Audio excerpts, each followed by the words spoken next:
오늘은 모든 것을 주시는 예수님을 바라보라, 모든 것을 주시는 예수님을 바라보라 라는 제목을 가지고 하나님 말씀 전하겠습니다. 여러분, 지금 이 시대 작금의 상황과 현실들이 여러분들에게 무엇을 주입하고 있습니까? 내가 할 수 있는 게 없다, 이러한 볼멘 소리가 여러분들의 귀에 들리면 여러분들의 마음에 열매로 맺혀지는데 어떤 일이 벌어집니까? 이런 부정적인 소리들이 들릴 때 결국 우리의 마음 가운데는 무기력감이 오게 돼 있어요. 그리고 이 무기력감은 무엇으로 번지고 전이 되어집니까? 미래에 대한 염려와 스트레스로 전이가 되고 전염된다는 거예요. 그러면 어떻게 대처해야 합니까? 방법이 있어요. 그냥 받아들이시는 거예요. 세상이 여러분들에게 이렇게 얘기합니다. 당신은 할 수 없어, 너는 할 수 없어. 도대체 네가 인생에 살 수 있는 게 뭐냐? 네가 지금 너의 건설적인 미래를 위해서 할 수 있는 게 뭐야? 라고 물어볼 때 그냥 그거 받아들여요. 맞아, 나 할 수 있는 게 없어, 나 무기력해, 나 힘들어, 나 지금 미래가 보이지 않아. 그냥 받아들이는 거예요. 그런데 중요한 건 그냥 받아들이는 것에서 끝나면 안 돼요. 받아들이고 어떻게 합니까? 그 받은 것을 흘려야 돼요. 누구에게 흘립니까? 바로 하나님께 흘려야 된다는 거예요. 나는 연약하나 내 뒤에는 성령님이 계셔, 내 뒤에는 하나님이 계셔. 그냥 하나님께 맡기고 흘려버리라고요. 왜 그렇습니까? 여러분, 결국에 받아들여야 다음 인식의 단계로 넘어갈 수 있어요. 말 어렵게 했죠. 쉽게 하면 여러분들의 육체 질병이 있어요. 그러면 어떻게 합니까? 치료의 시작은 받아들이는 거예요. 아, 내가 아프구나. 여러분, 그냥 받아들여서 거기서 끝내면 세상 사람과 다를 바 없죠. 여러분, 세상 사람들은, 강한 사람들은 절대로 현실을 받아들이려고 하잖아요. 왜? 받아들이는 순간 지는 거니까. 받아들이는 순간 나는 끝장이라고 생각하니까. 그런데 중요한 게 뭐예요? 그리스도인은 괜찮다고요. 여러분, 왜 우리가 흘려보낼 수 있습니까? 바로 약속 때문이에요. 오늘 본문 말씀을 보겠습니다. 마태복음 6장 31에서 32예요. 그러므로 염려하여 이르기를 무엇을 먹을까? 무엇을 마실까? 무엇을 입을까? 하지 말래요. 염려하지 말래요. 무엇을 먹을까? 마실까? 입을까? 하지 말래요. 여러분, 이게 뭐예요? 명령이에요. 여러분, 명령 들어본 적 있습니까? 명령 안에는 어떤 의미가 담겨 있죠? 두 가지가 담겨 있어요. 첫 번째는 책임감, 두 번째는 자신감. 그래서 명령하는 사람은 그 일을 책임질 수 있다라는 생각이 이미 있어요. 이거 해 라는 것에 있어서는 이 일은 내가 책임질 거야. 그리고 그만한 합당한 자신감이 있기 때문이에요. 왜 예수님께서 명령하십니까? 이 모든 것이 너희에게 있어야 할 줄을 이미 알고 있어요. 성령님께서는 여러분들의 필요를 이미 알고 계시고 그걸 채워 넣을 능력도 있으세요. 그렇다면 예수님께서 무엇을 책임져 주신다는 거예요? 무엇을 먹을까? 무엇을 마실까? 걱정하지 마. 왜? 내가 먹여주고 내가 마시게 해줄 테니까. 여러분, 먹는 것의 문제, 마실 것의 문제는 결국 무슨 문제입니까? 결핍의 문제예요. 여러분, 우리가 인생 살다 보면 결핍이 있죠. 왜 배고픕니까? 결핍이 있으니까요. 왜 목마릅니까? 갈증이 뭐예요? 결핍이잖아요. 그러면 무엇을 먹을까 마실까는 무슨 얘기예요? 너의 결핍을 내가 책임져 주겠다는 거예요. 그러면 무엇을 입을까? 무엇을 입을까? 걱정하지 마. 왜? 내가 입혀줄 거니까. 그러면 옷의 문제는 무엇입니까? 여러분, 여러분들이 처음 소개팅 나갔어요. 그래서 여러분들이 평생 한 번도 보지 못한 사람들을 봤어요. 그러면 그 사람의 얼굴도 보고 키도 보겠지만, 그리고 그 사람이 이렇게 해놓은 여러 가지 경력도 보겠지만, 결국 여러분들이 처음 만났을 때 뭐 봅니까? 그 사람 뭐 입었는지 보잖아요. 옷 보잖아요. 여러분, 그 옷을 보고 무엇을 판단합니까? 그 사람의 존재를 판단해요. 옷 보고. 그러니까 예수님께서 야, 내가 옷 입혀줄게 라는 것은 하나님이 원하시는 존재로 만들어 주시겠다라는 뜻이에요. 하나님께서 여러분에게 내가 원하는 존재로 너를 내가 바꿔주마, 이 뜻이에요. 그렇다면 여러분, 오늘 이 본문 말씀을 우리가 마주하고 있죠. 그러면 우리가 이 말씀을 마주할 때 어떤 핵심 포인트를 가져야 합니까? 이거예요. 하나님께서 어떻게 먹여주시고 하나님께서 어떻게 자신이 원하시는 존재로 나를 바꿔주셨는지만 알면 오늘 본문의 핵심은 다 깨달은 거죠. 그래서 오늘 본문이 우리에게 분명히 말해주고 있는 건 세 가지예요. 첫째, 하나님께서는 예수님을 통해 우리에게 구원의 옷을 입혀주셨다는 거예요. 여러분, 예수님께서는 여러분들에게 마실 것, 입을 것, 존재 자체도 다 바꿔주세요. 이 말은 무슨 뜻입니까? 여러분들에게 더함없는 축복과 은혜를 쏟아부어 주시겠다는 거예요. 그런데 여러분들이 그 은혜를 누리기 위해서는 전제 조건이 하나 있어요. 바로 오늘 본문 말씀 32절 하반절 보겠습니다. 너희 천부께서로가 나와 있어요. 천부는 하늘 아버지를 말해요. 여러분, 우리가 하나님께서 부어주시는 축복을 누리기 위해선 여러분들에게 하나님은 아버지가 되어야 하고, 그리고 하나님에게 여러분들은 자녀가 되어야 해요. 부모와 자식 간의 관계가 되어야 축복을 받을 수 있다는 거죠. 너무 당연하죠. 남의 자식 누가 축복합니까? 내 자식을 축복하지. 그런데 하나님의 자녀가 되기 위해서 우리에게 필요한 게 뭐예요? 바로 믿음이겠죠. 여러분, 그런데 여기서 잘 보십시다. 똑같이 신앙생활을 시작하고 똑같은 연령대에 똑같은 성별을 가지고 똑같은 말씀을 들어도 어떤 사람은 믿어지고 어떤 사람은 믿어지지 않는다는 거예요. 그러니까 믿음은 결국 뭐예요? 내가 믿어야지 한다고 믿을 수 있는 게 아니라는 거예요. 믿음은 하나님께서 여러분들의 영혼 가운데 이식시켜 주시고 부어주셔야 생기는 게 믿음이에요. 그러면 어떻게 우리에게 믿음을 부어주셨습니까? 바로 하나님께서 예수 그리스도를 통해 우리에게 구원의 옷을 입혀주셨다는 거예요. 그것에 대한 예표가 창세기 나오는데 이런 거예요. 여러분, 태초에 하나님이 천지를 창조하셨죠.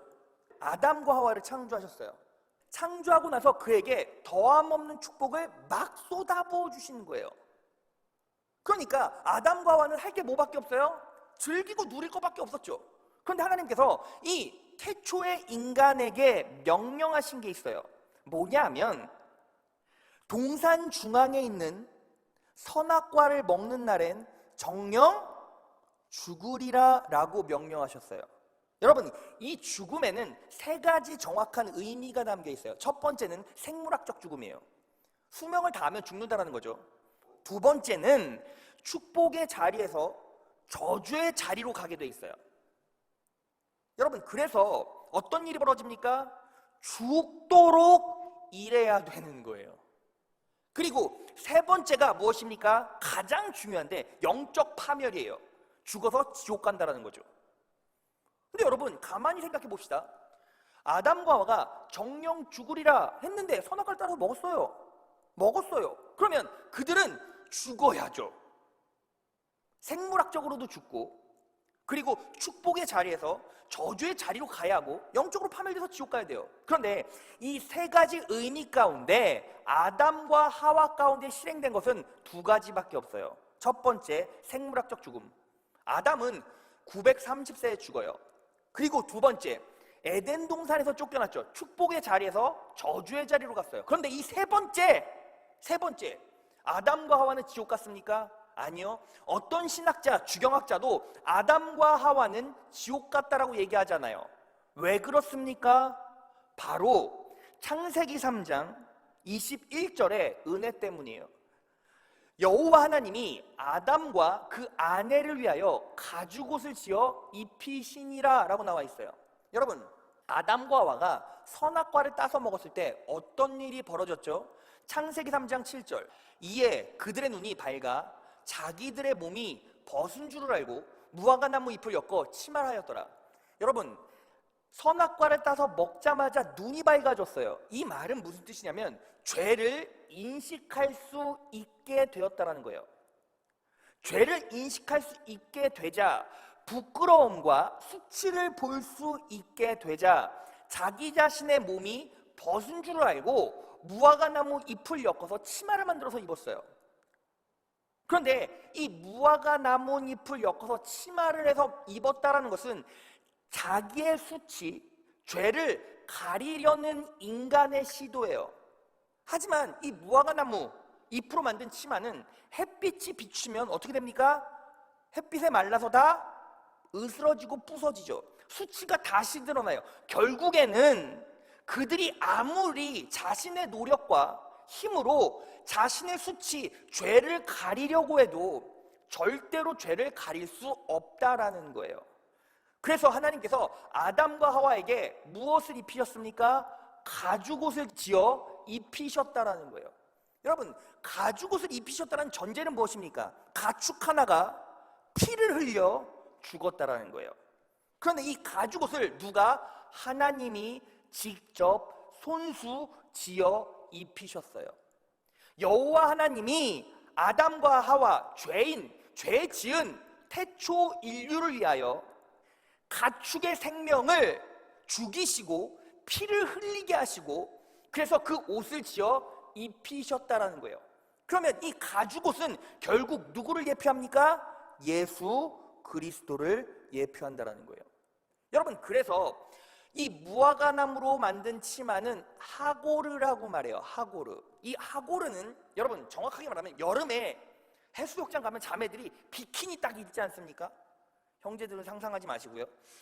자매들이 딱 그 비키니를 입었을 때 딱 그거예요. 가릴 때만 딱 가린 게 하고르예요.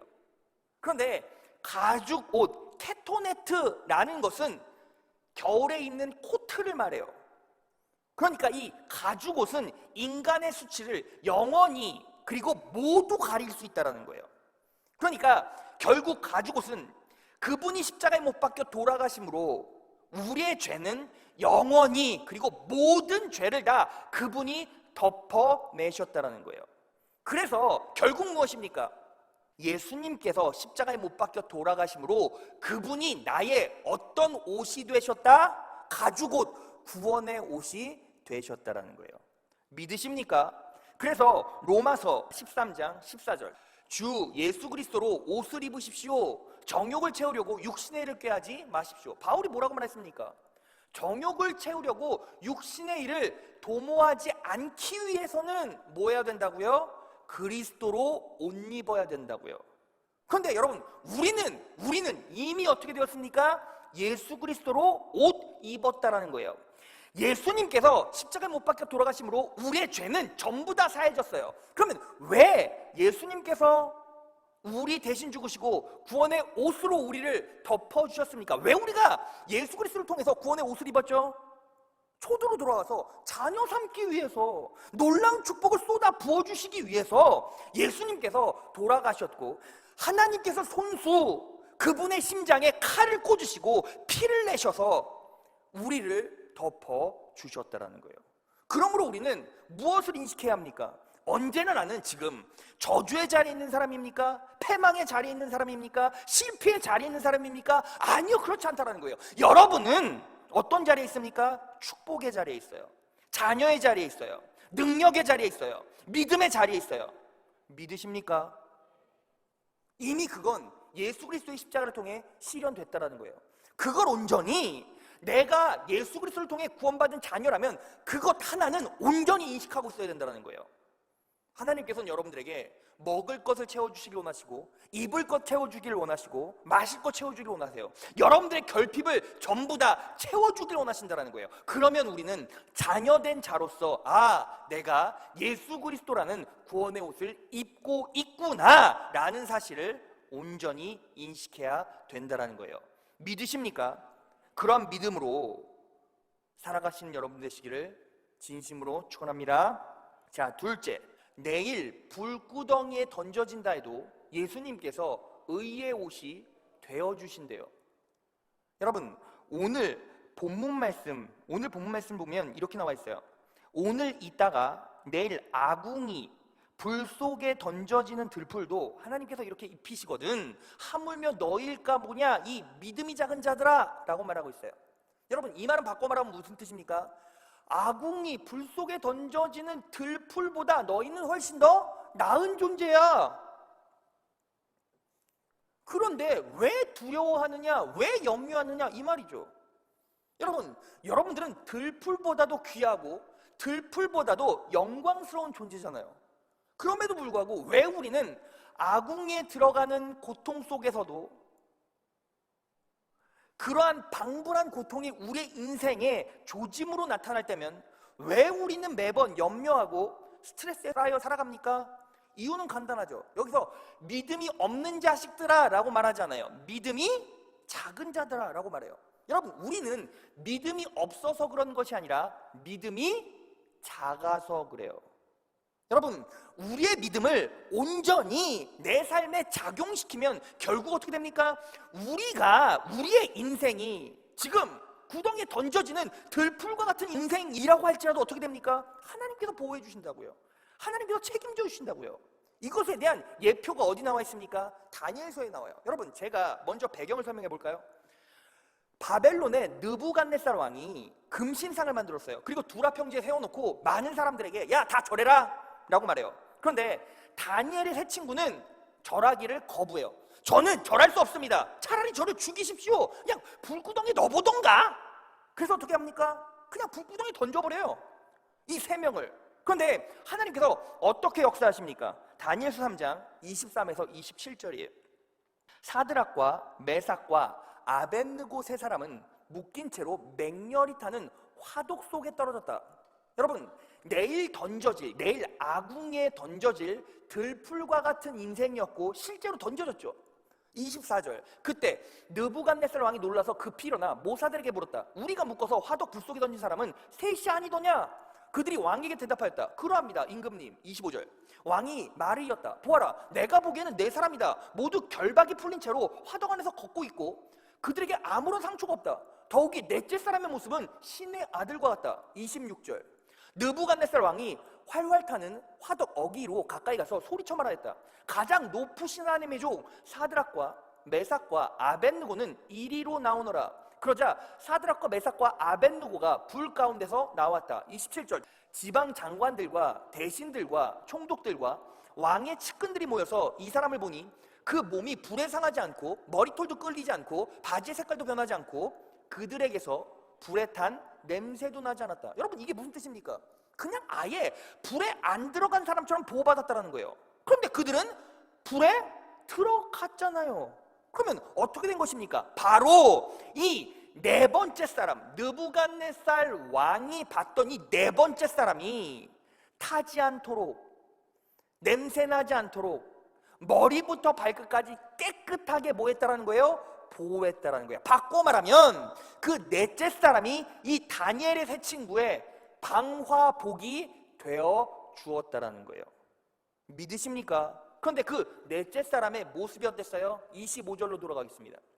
넷째 사람의 모습은 뭐예요? 신의 아들과 같다. 신의 아들, 하나님의 아들, 누구를 예표해요? 예수 그리스도를 예표하죠. 결국 예수 그리스도는 우리의 뭐가 되어주신다? 의의 옷이 되어주신다. 우리가 궁지에 몰렸을 때, 우리가 불구덩에 던져진다 할지라도 그분이 우리를 품어내시고 보호하신다는 거예요. 절대로 머리부터 발끝까지 해당하지 않게 성령 하나님께서, 예수님께서 역사하신다는 거예요. 여러분, 이것을 통해서 우리가 무엇을 할 수 있습니까? 예수 그리스도의 십자가의 구속의 은혜는 단순히 영혼의 구원만 이루어지는 게 아니라는 거예요. 여러분, 제가 증거를 드려볼까요? 자, 이사야 61장 10절입니다. 다 같이 읽겠습니다. 시작. 내가 여호와로 인하여 크게 기뻐하며 내 영혼이 나의 하나님으로 인하여 즐거워하리니 이는 그가 구원의 옷으로 내게 입히시며 의의 겉옷으로 내게 더하심이 신랑이 사모를 쓰며 신부가 자기 보물로 단장함 받게 하셨습니다. 여러분 보세요. 예수 그리스도의 십자가의 구속의 은혜가 먼저 우리에게 어떤 옷을 입혔죠? 구원의 옷을 입혀주셨죠. 그분이 우리의 구원의 옷이 되어주셨다고요. 여러분, 그러면 저는 지금 여기 와이셔츠 입고 있지 않습니까? 이게 뭐예요? 이게 구원의 옷이라는 거예요. 그런데 구원의 옷을 먼저 입혀주셨어요. 그리고 어떻게 하십니까? 의의 겉옷으로 내게 더해 주신다고요. 그 의가 뭐예요? 하나님의 선하심이에요. 여러분 보세요. 그러면 우린 영혼 구원만 받고 끝납니까? 아니요. 여러분들이 예수를 영접하고 여러분들의 믿음이 흔들리지 않는 한 여러분들은 무엇을 입고 있어요? 의의 겉옷을 입고 있다는 거예요. 목사님, 그런데 왜 삶이 힘들죠? 여러분, 삶이 힘든 건 당연해요. 어려움이 오죠. 왜? 우리는 축복받는 자리에서 어떻게 되었습니까? 아담 때문에 저주받는 땅으로 쫓겨났으니까요. 그런데 여러분들이 믿음을 작동시키면 어떻게 됩니까? 하나님께서 구원의 옷도 입혀주시고 의의 겉옷도 입혀주셔서 그 저주와 혼란의 땅에서 선한 길로 인도하신다고요. 이 요체를 누가 깨달았습니까? 다윗이 깨달았어요. 그래서 다윗이 뭐라고 고백합니까? 시편 23편에 여호와는 나의 목자시니 내 인생을 구원할 자는 그분밖에 없어. 그런데 어떻게 끝납니까? 여호와의 선하심과 인자심이 반드시 정녕 나를 따르리니라고 나와 있어요. 여기서 따르다라는 건 추적하다, 끝까지 집요하게 추적하다라는 뜻이에요. 그러니까 다윗은 하나님이 나의 목자 되어 주셨어요. 그런데 그분의 선하심이 시편 23편 6절 그분의 선하심과 인자심이 반드시 나를 추적해서 집요하게 나를 붙잡고 늘어질 것이니, 여러분들이 원하지 않아도 하나님의 선하심이 여러분들에게 임하면 하나님의 선하심으로 우리는 집요하게 끌려다닌다는 거예요. 내가 축복의 자리에 있는 순간부터 하나님께서 여러분들에게 기름 부어주시고 은혜 베풀어 주시고 여러분들이 어떤 상황에 있다 할지라도 그분이 책임져 주신다고요. 집요하게 하나님의 의가 여러분들과 함께 여러분들의 인생 가운데 철썩 붙어서 따라간다는 거예요. 놀랍지 않습니까? 그게 뭐예요? 의의 겉옷이라고요. 여러분, 오늘 본문 말씀 30절에 뭐라고 나와 있죠? 오늘 있다가 내일 아궁이에 던져지는 들풀도 하나님이 이렇게 어떻게 하신다고요? 입히시거늘. 의의 겉옷을 입혀주신다는 거예요. 그걸 온전히 의뢰하고 신뢰하고 나아가신 여러분 되시기를 진심으로 축원합니다. 자, 마지막 셋째요. 셋째, 십자가의 은혜가 먹을 것과 마실 것을 공급해 주신대요. 자, 오늘 본문 말씀 마태복음 6장 31절 보겠습니다. 그러므로 염려하여 이르기를 무엇을 먹을까 무엇을 마실까 하지 말아라. 이게 뭐예요? 내가 먹여줄게, 내가 마시게 해줄게, 이 뜻이잖아요. 그러면 여러분, 어떻게 먹여주시고 어떻게 마시게 하십니까? 이걸 알아야죠. 그러면 먼저 우리가 무엇을 확인해 봐야 될까요? 왜 인간은 결핍의 존재가 될 수밖에 없었나를 알아야죠. 여러분, 우리는 언제나 결핍으로 호소해요. 그런데 왜 결핍이 어떤 이유로 시작됐죠? 태초로 가야죠. 창세기 3장 17에서 18절이에요. 아담에게 이르시되 내가 내 아내의 말을 듣고 내가 너더러 먹지 말라 나무 실과를 먹었은즉 땅은 너로 인하여 저주를 받고 너는 종신토록 수고하여야 그 소산을 먹으리라. 땅이 내게 가시덤불과 엉겅퀴를 낼 것이라 라고 나와 있어요. 여러분 보세요. 정령 죽으리라 라고 말씀해 주셨죠. 그런데 그들이 죽었습니까? 죽지 않았어요. 여러분, 이걸 제가 그림으로 표현해 보면 이런 거예요. 여러분, 제스라의 딸 예은이, 채은이가 있는데 예은이는 예수님의 은혜, 그리고 채은이는 채워지는 은혜라는 뜻을 가지고 있어요. 그런데 요즘 그 아이 둘은 예수님의 은혜, 채워지는 은혜로 살고 있지 못해요. 얘네가 이제 육체가 크고 성장해 가니까 어때요? 하나님이 보이지 않고 부모님이 보이지 않아서 자기 맘대로 살아요. 아주 난리예요. 예은아, 채은아 밥 먹어야지, 예은아, 채은아 엄마 말씀 들어야지, 예은아, 채은아 예배 자리로 가야지 라고 하면 어때요? 한 딸은, 예은이 같은 경우는 네 알겠어요 아빠, 그러고선 안 해요. 채은이는 어떻습니까? 대꾸를 안 해요. 얘 내가 투명인간이야. 그래서 어떻게 합니까? 야! 일로 와! 라고 말해요. 그리고선 이따만한 매로 야 이놈의 자식들아! 하면서 빡! 누구에게 때립니까? 딸들에게 때립니까? 아니요. 어떻게 그런 애들을 때려요? 조그만데.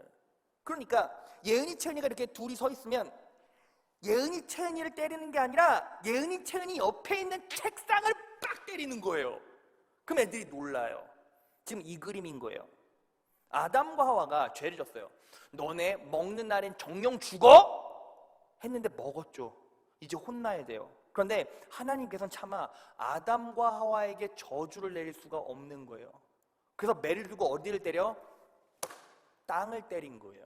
그래서 방금 우리가 읽었던 창세기 3장 17절에서 18절을 보면 뭐예요? 죄는 너네가 졌잖아. 그런데 인간들 때문에 뭐가 저주를 받아요? 땅이 저주를 받는 거예요. 그래서 종신토록 수고하여야 그 소산을 먹게 되는 것이죠. 왜 종신토록 수고하여야 합니까? 땅이 내게 가시덤불과 엉겅퀴를 낼 것이라. 여러분, 가시덤불은 정확하게 히브리어로 보면 찌르는 고통을 말해요. 찌르는 고통. 여러분, 가시에 찔리면 아프잖아요. 찌르는 고통. 그리고 엉겅퀴는, 여러분, 엉겅퀴의 특징은 엉겅퀴가 딱 자라나면 주변에 있는 식물들은 성장할 수가 없어요. 왜? 엉겅퀴가 다 빨아먹어요. 그래서 엉겅퀴는 방해를 상징해요. 여러분, 왜 우리가 제대로 된 땅의 소산을 먹을 수가 없습니까? 땅이 저주를 받았어요. 그래서 가시덤불, 노동에 찌르는 고통과 방해가 계속 일어나는 거예요. 그래서 여러분 보세요. 사람들이 어떤 일을 해요. 그런데 그 노동 자체가 어때요? 노동 자체를 행복하게 하는 사람은 거의 없어요. 여러분 일하다가 행복하고 즐거워서 죽겠는 사람 있습니까? 없어요. 여러분, 일하면서 어떤 감정을 느낍니까? 찌르는 고통이 느껴져요. 그리고 항상 일할 때 뭐가 있어요? 방해가 있어요. 그래서 어떤 일이 벌어집니까? 나는 죽으라고 일해요. 열심히 일해요. 그래서 뭐가 쌓여가는 것 같은데 다 결산해보고 정산해보면 결국 남는 게 없어요. 헛바퀴 돌아요 자꾸. 왜요? 원래 땅이 저주를 받아서 그래요. 그런데 이 땅의 저주와 가시덤불과 엉겅퀴는 예수 그리스도의 피로 끊겨요. 이 저주가 끊겼다는 거예요. 예수님께서 처음 피를 어디에다 흘려주셨는지 아십니까? 누가복음 22장 44절이에요. 예수께서 힘쓰고 애써 더욱 간절히 기도하시니 땀이 땅에 떨어지는 핏방울같이 되더라. 예수님의 피가 성경에서 처음 떨어진 곳이 어디예요? 땅이라고요.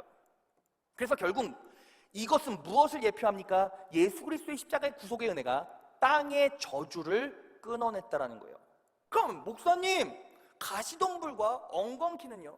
땅이 열매를 맺는 게 가시덤불과 엉겅퀴잖아요.